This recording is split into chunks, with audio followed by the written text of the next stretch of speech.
Pinapa-review na sa Senate Legal Department ang sabina ng inihanda ng Senate Committee on Foreign Relations para paharapin ang ilang opisyal ng pamahalaan sa susunod na pagdinig ukol sa pagka-aresto kay dating Pangulong Rodrigo Duterte. Kahapon, hindi dumalo sa hearing na pinangunahan ni Senadora Amy Marcos ang mga miyembro ng gabinete ng Administrasyong Marcos at iba pang opisyal.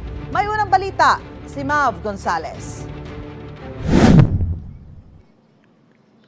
Walang matanong mula sa ehekutibo, pulisya at militar ang mga senador sa pagdinig ukol sa pagpapaaresto kay dating Pangulong Rodrigo Duterte ng International Criminal Court o ICC. Gusto pa namang linawin ng Foreign Relations Committee kung sino ang doktor na nag-clear na bumiyahe ang dating Pangulo kahit mataas umano ang blood sugar, kung bakit Pilipinas ang naghatid sa kanya sa The Hague at kung bakit wala umanong passport at visa ang mga police escort na naghatid sa kanya. Maliwanag pa sa sikat ng araw na presidente ang nagbigay ng order na yun.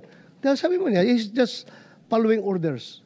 Kaya gusto natin malaman kay Secretary Teodoro sino nag-utos. Kasi tulad nga ng sinabi ninyo, wala nang mas mataas sa cabinet member kundi ang Pangulo mismo. Ang eroplanong yan, ayon sa Senadora, regular umanong ginagamit ng kapatid niyang si Pangulong Bongbong Marcos. Who authorized the charter or lease since it was a private aircraft?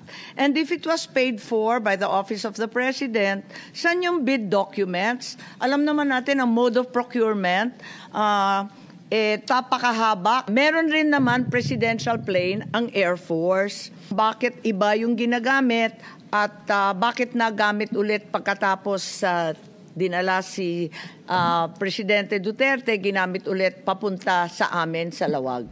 Gaya ng ipinaliwanag sa ipinadalang sulat sa Senado, sinabi muli ni Executive Secretary Lucas Bersamin na sapat na ang unang pagdinig ng Senate Committee on Foreign Relations, kaya walang pinadalang taga-ehekutibo. There are many probable or likely topics na covered by those matters that would come under yung executive privilege.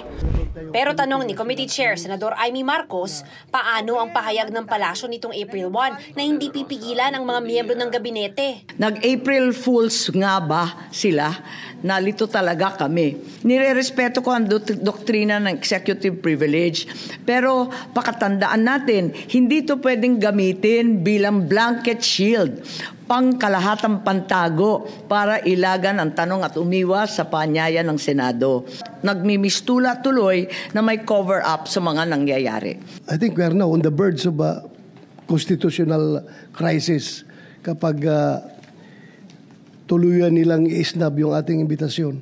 I would like to move that we issue subpoena to these government officials to require their presence in the next hearing. Ayon kay Senadora Marcos, may nakahanda ng sabina pero kailangan pang pirmahan ni Senate President Chis Escudero. Bring them here to the Senate, now. Pinapaaral na ito ni Escudero sa Senate Legal Department. Sabi ng Korte, kapag valid ang invocation ng executive privilege, hindi pwedeng gamitan ng compulsory process ng Senado, kabilang na ang sabina. Ito ang unang balita. Mav Gonzales para sa GMA Integrated News. Gusto mo bang mauna sa mga balita?